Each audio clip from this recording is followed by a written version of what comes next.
We can change some of the characteristics of the existing joineries as long as the length stays the same.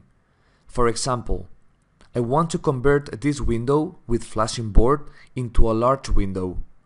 For this, I can double-click on the joinery to open the window with the current parameters of this block.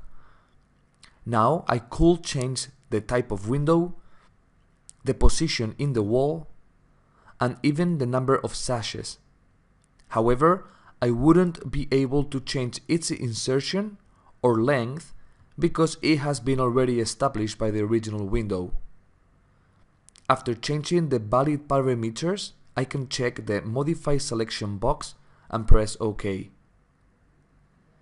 Now I have to click on the window I want to modify to select it, and then right-click with the mouse to accept the modification. The Joineries window will open too, but you can close it by clicking on Cancel.